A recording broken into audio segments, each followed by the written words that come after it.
Hello and welcome to Trojan Talk. I'm your host, Aaron Taylor. With me today is Josh Lauer, head coach of the Trojan Volleyball team. Josh, thanks for joining me here today. Great to be here, Aaron. And so, first and foremost, dealing with volleyball in the time of COVID. Obviously, there's challenges presented there, but how is the team adapting to what they have to do to just get by through these times? Couldn't be prouder of our team. We talk about One Troy. Dr. Hawkins talked about it with our staff this morning. Very inspiring. It was really fun. But the other thing we talk about in our program is Trojans adjust. And I don't think truer words have been spoken right now. As a campus community and as a volleyball team, we have to have one vision to, do the right thing for each other, do the right thing for the campus community, for the greater community of Troy. But we also have to be ready to adjust. And good teams and good organizations learn how to adjust. And I'll give you a little example.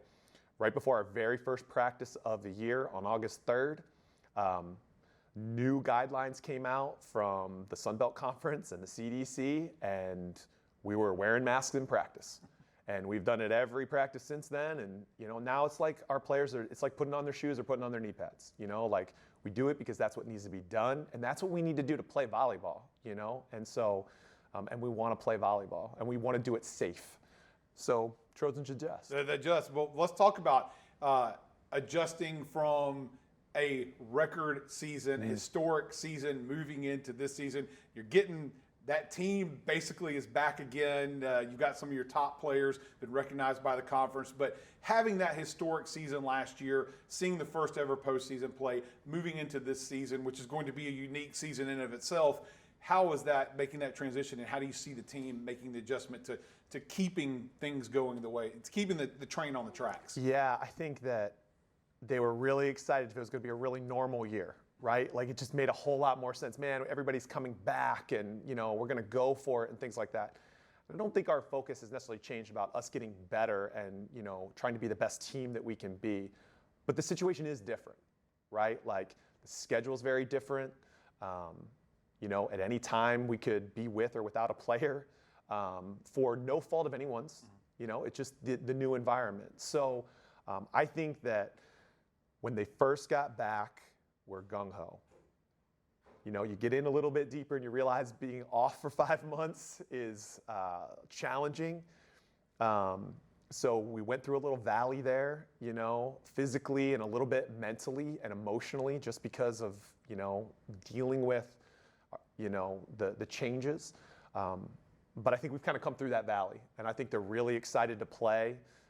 As a matter of fact, the question that I was getting this past week was like, hey, why didn't we play last weekend? Because some teams did start playing, and everything kind of laid itself out, for us to stick with our conference schedule, prepare the right way. And I can tell you, we're managing expectations right now. We need to have the expectation that we're going to be our best given the environment of this year. And if we do that, that's how we measure success. Now, I think we firmly believe that our best is extremely competitive. Good.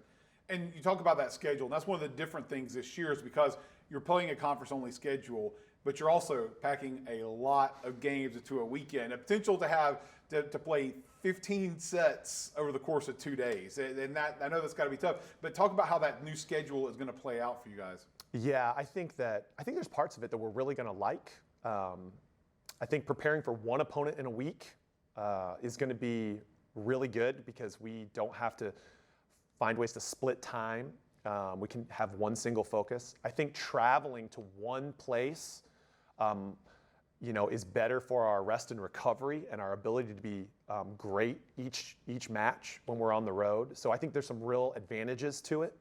Obviously, we don't get as much diversity. We're only playing the divisional side. We're only playing the East. So that's going to be different. But I also think for us as a team, and this is one of the things I like, and I think it goes back to your last question about our continued growth, and pursuit of being a championship level program. How do we go out and be our best no matter the opponent on the other side of the net every night? And when you're playing the same opponent, multiple times in a row, I think that really gives you the opportunity to challenge that and test that and learn how to do that. if you come out and you go up 2-0, can you come out and have the same type of, focus and intensity for the third match?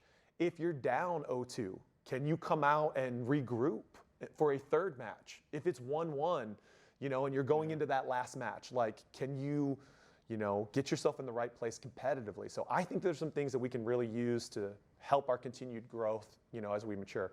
And Aaron, we have this group this year, but the fun part is we have this group next year too. Next year, so still building up. Now, let's talk about returning. Obviously, you had 2 preseason selections on the Sun Belt team, 2 players who obviously deserve recognition from last year to this year, Cheyenne and Amara. Obviously, still that core of the team, the leadership of that team right there.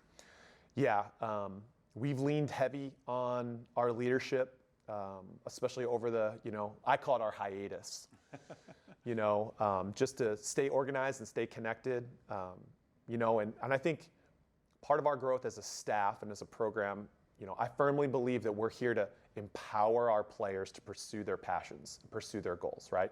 And one of the hardest things as a coach is to kind of give over the guidance and give over the, some of the parts of leadership to your experienced players.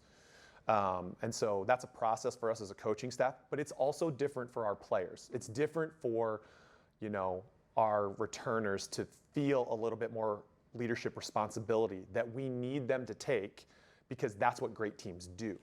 And so we've leaned on Amara, we've leaned on Shy, we've leaned on Lacey Jeffcoat, but we're really fortunate. This is the first time since we have been here that we have more upperclassmen than we do underclassmen. And I also feel like our underclassmen are more talented, than we've ever had. So that's really exciting. But having that junior class, the Halston Hilliers and the Caitlin Coopers and, Isabella Mitchell and Natalie Hummel, that junior class, Avery Cason, like, they really have been a huge reason why the program is changing. Well, can't wait to see the team in action here at Trojan Arena once things get kicked off. I want to thank you for joining us here today, and good luck on the season. So thank you for joining us on today's edition of Trojan Talk.